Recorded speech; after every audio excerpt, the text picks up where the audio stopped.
Among others, Your Honor, would you like me to read the 33? No, I think Yes, Honor. that is enough. Yes, Mr. Honor. Chair, the fact that the statement of Jed Mabilog has proved that he was indeed a performing mayor. The fact that he has received international awards, local awards, nagpapatunay lang po na ginampanan ni former Mayor Jed Mabilog ang his role and duties and obligations as a Nagbabagang mga balita at pagtalakay sa mga isyu ng lipunan. Pulsa, opinyon, banat at paglalantad sa katotohanan. Pulsa, what you see is what you get. You decide. mayor.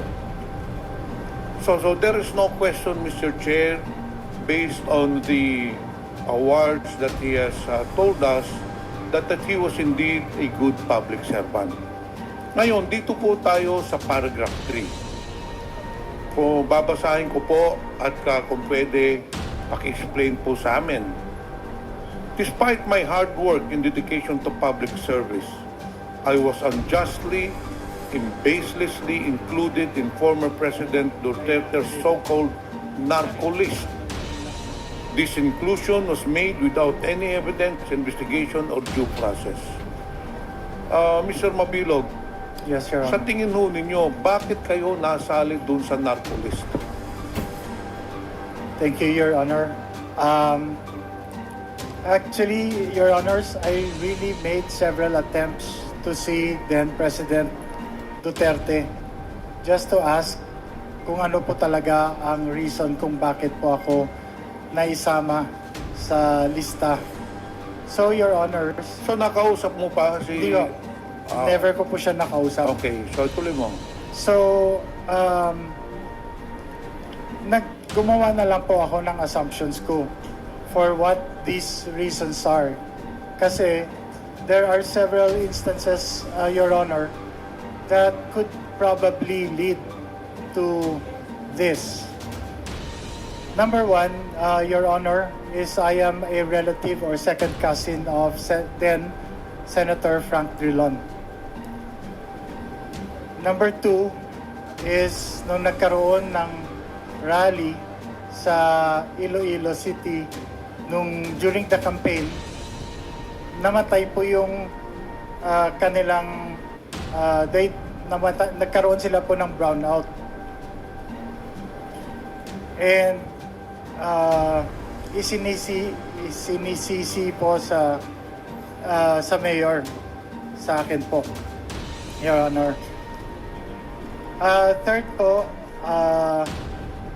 there was an attempt before na gusto niya po makipagkita sa akin during the campaign. But unfortunately, I was not able to meet him because I was on official travel to Manila for a big project, which is the expansion of the national highway. And one of the big projects there was to bring down the black spaghetti wires along the highway. And so I have to meet the PLDT executives to request them to finance the bringing down of their lines. Kasi malaki po yung amount na mag-i-involve. Kanila naman po ang linya, so sila na po nakaset na po yun to meet po the executives of PLDT. So I wasn't able to meet him, sir. Bakit, Mr. Chair, Mr. Mabilog, bakit sa tingin nyo gusto makipagkita sa inyo the former president? I think, Your Honor, I think gusto lang po na sa pagkakaalam ko po, Your Honor, he was going around and was trying to meet with all the other local chief executives. Ito ba ay presidente na po siya Hindi o sa panahon pa ito ng eleksyon? Sa panahon pa po ng election, Your Honor.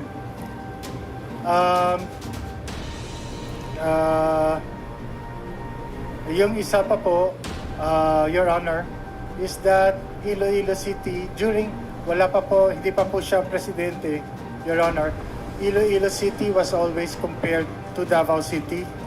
I have here po all the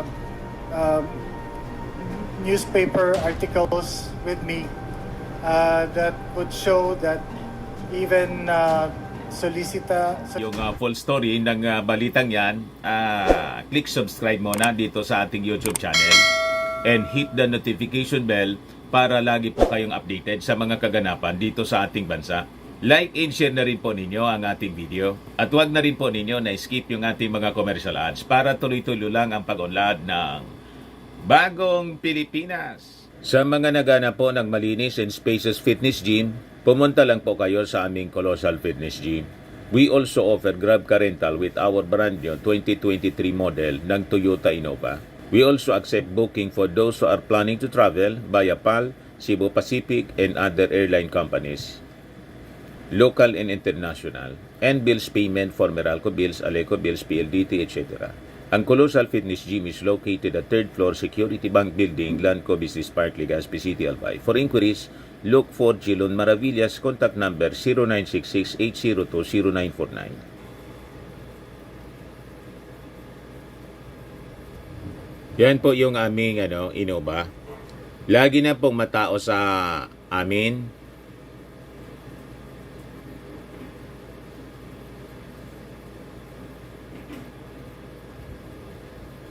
Yan po mga bagong clients namin. Napakaganda at colorful at napakalinis ng aming gym po. Pati mga foreigners po pumupunta sa amin, mga British tourist po sila dito sa Legazpi. Na-set up na rin po yung aming mga brand new gym equipment.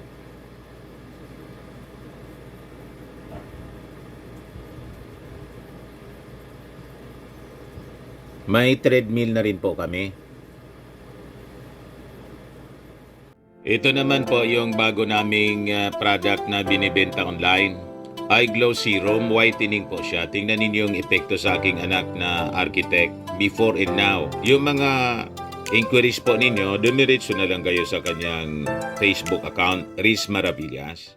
Ito naman po, Firmax Firming and Lifting Cream, pinapahid po sa mga pulses in affected area. Mainam po sa paninigas ng mga kasukasuan. Ito naman po, Automax Radiant Serum. Sa mukha naman yung application, anti-aging po siya. You will look 10 years younger than your age. Sa mga cancer patients naman po, baka lang gusto ninyo itong itry. Naing siya red mixed fruit drink. Hindi mo po siya gamot, food supplement siya. Kaya lang, gawa siya mga kababayan sa goji berry. Yung goji berry, may anti-cancer properties. O ngayon, yung mga inquiries ninyo, dumiretso na lang kayo sa aming messenger sa Facebook para masagot namin agad. Ayos pa? Ayos na ayos niya, Mr. Maravilla. Lita Monsod compared myself to then Mayor Rodrigo Duterte. So palagi po kino-compare kami po. So again, these are only my assumptions and presumptions, Your Honor, because I never had I never really knew what was the main reason. So in short, Mr. Chair,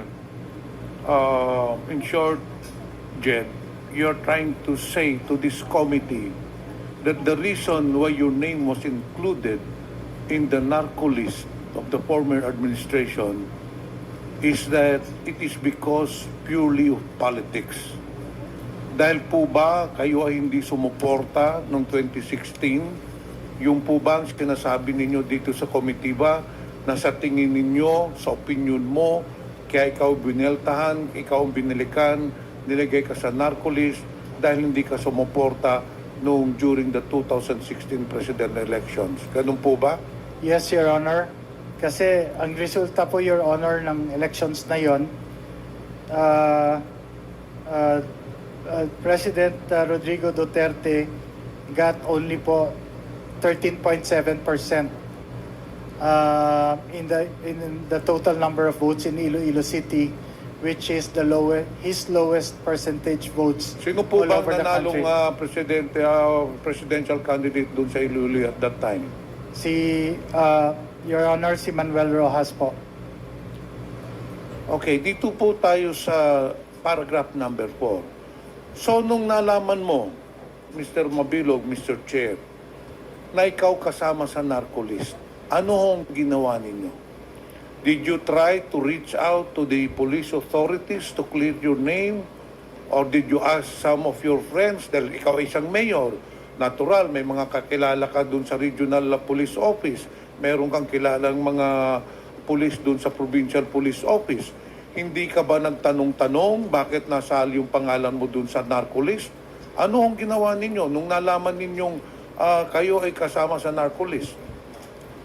Your Honor, una po ay meron pong instructions from the Chief of Police to surrender all firearms.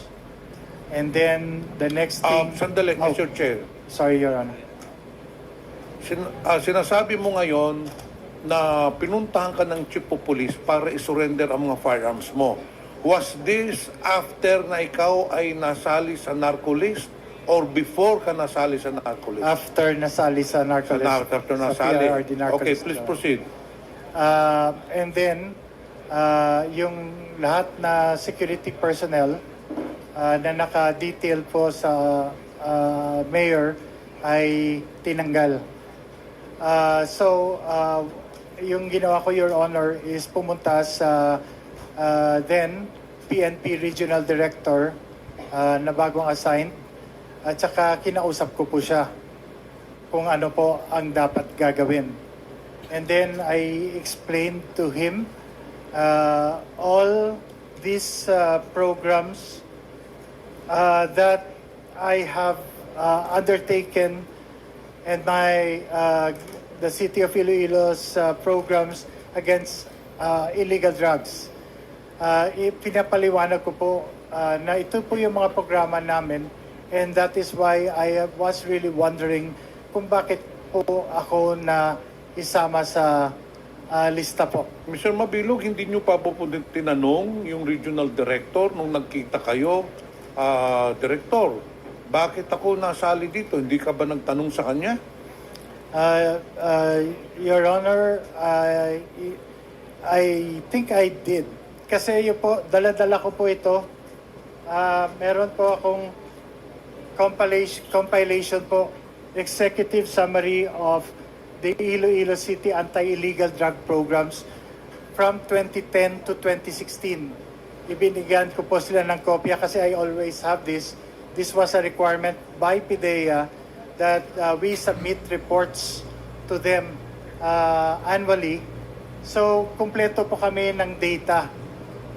Ng data to... At saka, yun po sinabi ko, Sir, bakit po ako nasali? Bakit po yung Iloilo ay most shabualized? Na ito rin po, ito po yung mga programa po namin. So anong sagot niya sa iyo, Mr. Chair? Anong sagot sa iyo nung tinanong mo siya, bakit nasali ako sa narco list when in fact I am the one heading the anti-illegal drug campaign in Iloilo? So anong sagot ng regional director? Your Honor, sagot niya po na yung nanggaling sa taas, yung lista sa yung in-announce ng presidente, wala pa pong lista nun, sir, na Your Honor, na So in short, ibinaba. Mr. Chair, yung binabasihan lang ng regional director doon sa listahan na sinabi ng former president. Doon lang po niya nakuha yung pangalan ninyo without any validation. Ganun po ba? Yes, Your Honor. Dito po sa paragraph 6, Kindly wrap up, Congressman Pimentel. mahaba-haba pa sana ito. Mr. Chair, can I have another 3 minutes na lang? Dito po sa... Dito na lang po tayo sa paragraph 7. Since the announcement of my inclusion in this list, I was subjected to repeated threats to my life. Former President Duterte publicly singled me out numerous times. Kailan ho nangyari ito? Yung pinakita ho ninyo? Yes, Your Honor. Meron ka pang binagit dito na during in one forum, ito ba ay pinatotohanan mo? Doon sa isang event na sinabi niya the mayor of Iloilo City.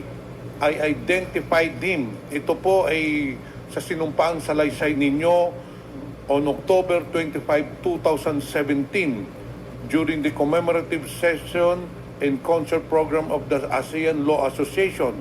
Tama po ba to? Sinabi po ni former President, the mayor of Iloilo City, I identified him. This was broadcasted. I said, you are next. You're next. Totoo po ba ito? Yes, Your Honor, as have been shown in the video earlier po.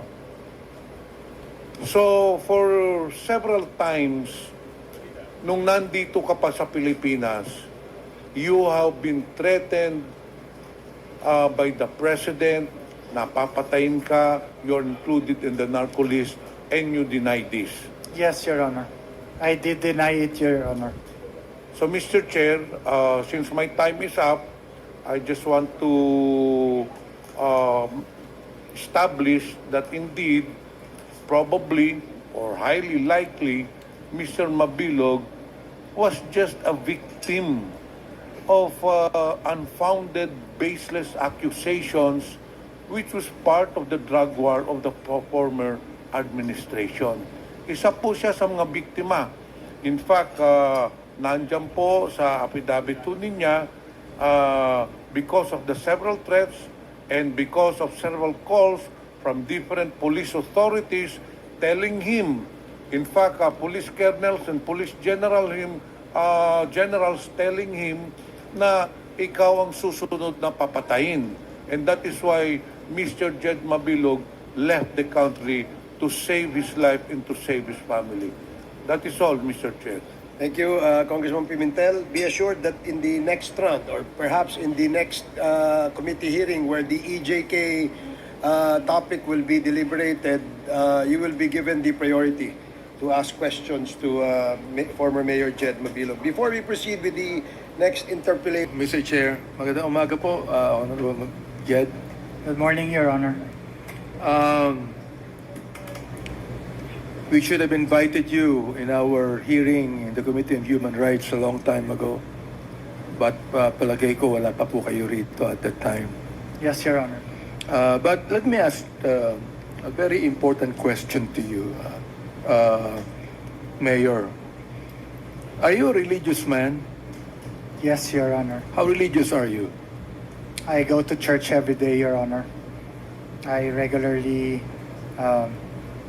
do the things that need to be done by a Christian I follow what our Lord, Your Honor, So you tells us believe? to do. So you believe in God, Mayor? Yes, Your Honor. I believe in Okay, God. now, you know what the Bible says, justice is mine, saith the Lord, I will repay. Do you believe that? Yes, Your Honor. And I would even think that this Quad Committee can be used of God to exact justice to those that are guilty. Am I right? Yes, Your Honor. Now, you said in your speech today that you were included in the Malacanang initiated list. Am I right? Yes, Your Honor. So what do you mean initiated list? Your Honor, I received valid information that in 3 lists, my name did not appear there, Your Honor, and my name only appeared when it came from Malacanang. That PRRD list, I consider, Your Honor, as the Malacanang list. It means in the first 3 lists, your name was not included. Yes, Your Honor. Therefore, when you speak of the Malacanang initiated list, it means that your name is just placed in that list without even investigating if you are ever guilty of that. Yes, Your Honor. As a matter of fact, as what I've said earlier, that till today I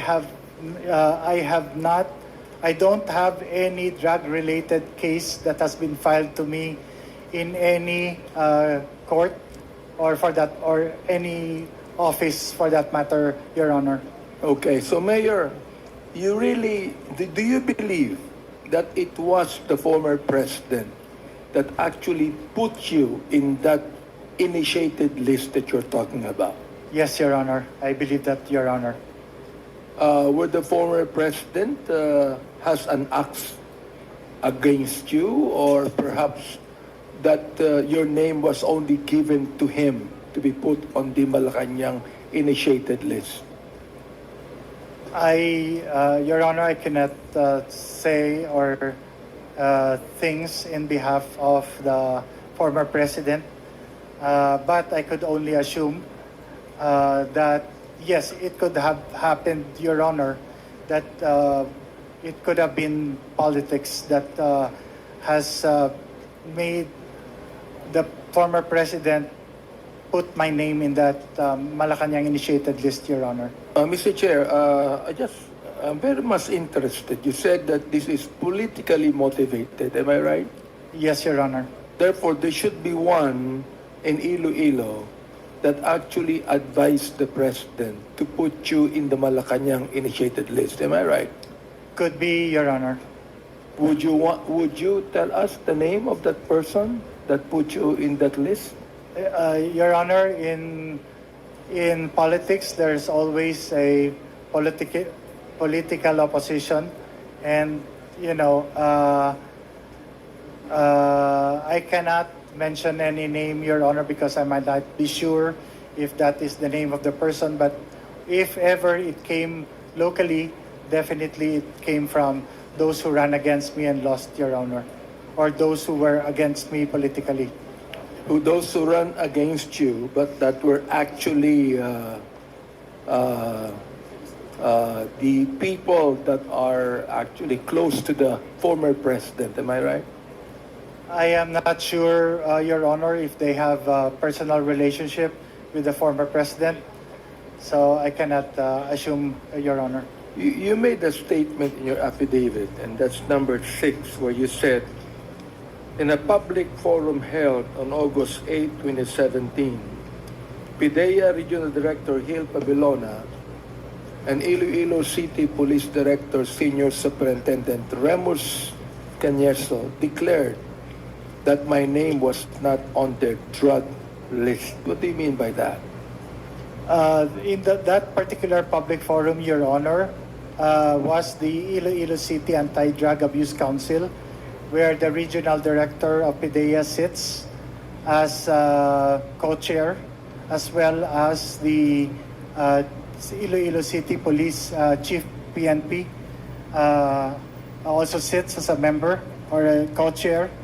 And they were asked by, as far as I can remember, Your Honor, they were asked during the open forum if my name was in the list, Your Honor.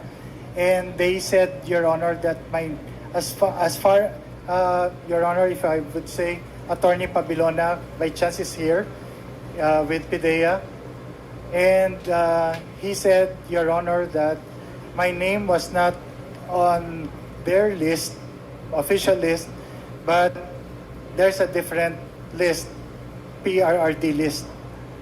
And So, he cannot do anything about it. So therefore, you would like to tell this committee that the lists that were shown to you were the first list that your name was not included.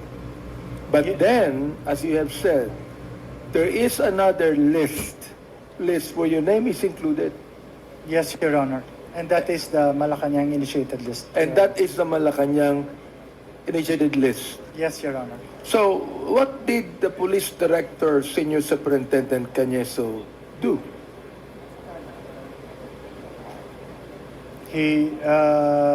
The then city, they were under orders. Oh, sorry, Your Honor. I believe that they were under orders and they cannot do anything. Because as a matter of fact, by chance, Your Honor, the regional director, then regional director, General Gentiles, he gave Iloilo City and myself an award for the 2017 anti-drug illegal campaign. Immediately after, Your Honor, he was relieved. And Ngayon, binunyag ni Mabilog po na gusto daw ni dating Pangulong Digong isabit niya sa droga si Drilon saka si Marojas. Ayan po.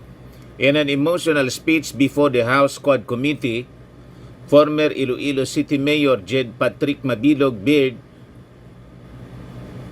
an alleged plot to link former Senators Marojas and Franklin Drilon to illegal drugs during Rodrigo Duterte's time as president. So, ganon katindi po mga kababayan yung naging revelasyon ni Mabilog.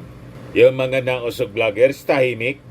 Tamimi dito mga kababayan sa mga naging expose sa Quad Committee. Siyempre, sigurado next time, yung mga vlogs nila, sasabihin nila na ginagamit din ito na Quad Committee investigation sa politika to pin down the former president. Ganon lang yan po. Tayo naman po, pakinggan muna natin po ang mga kahindik-hindik na pagbubunyag ng mga witnesses para malaman po natin kung ano yung totoo.